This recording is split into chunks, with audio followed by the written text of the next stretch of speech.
Well, with us today, Judge Jeanine Pirro. Happy Thanksgiving, Judge. Happy Thanksgiving to you guys, all of you, to WABC, to Margot, to the workers, to the board people, to the producers. We want to know if you're cooking. My favorite Chad. Okay, what am I cooking? Here's the good news. The good news is I'm going somewhere else today. The days of my slaving are over. Actually, I am making one thing to bring. I'm bringing cranberry sauce that I'm making with jalapenos and oranges, and I'm getting hungry. Yeah. Mm-hmm. Yeah, I love jalapeno in cranberry, but other than that, I'm not cooking. So I just want you to know that I feel like a lot of Americans feel it's like a rebirth of the country again. I think that what we're seeing happen with President-elect Donald Trump, how quickly he's moving to kind of restore America back to her strength. Have you heard Mexico surrendered? Yes. Mexico surrendered.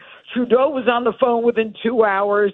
It is absolutely amazing. And I have to tell you that so many people I see in a store, a mailman, it doesn't matter where you are, they're like, oh, thank God, thank God. I mean, it's the silent majority who said, you know what, we're not going to take it anymore. And I think people are very happy. So on this day, I'm happy. I'm grateful that I live in the United States, that I have the ability, to work and to enjoy my family and to cook now and then and to take care of my four crazy Jeanine, dogs. we saved the free world.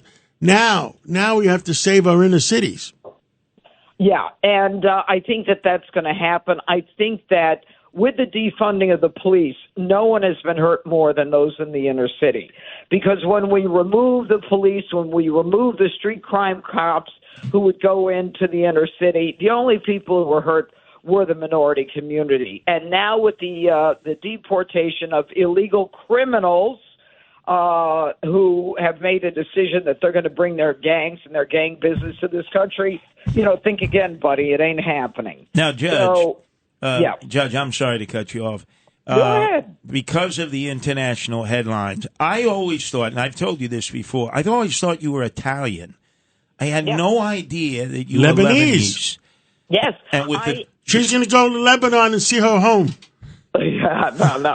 Look, both my parents were born in this country. My father was a veteran, fought in World War II, and my grandfather did also.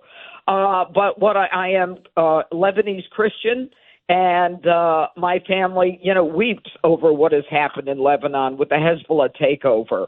I mean, Lebanon was the Paris of the Middle East, and now it has been part of a this empire that decides that they want to turn everything back to, medieval years. Well, it's not going to happen. I think that even with Netanyahu taking out Nasrallah from Hezbollah, we're on the move. We're on the move all over the world, and Donald Trump is the guy who's behind all of this. Joe Biden will kind of slip away to the end of it, but then we're going to start to see real consequences if there isn't peace in the Middle East. And remember, when Donald Trump left, the Abraham Accords were in effect.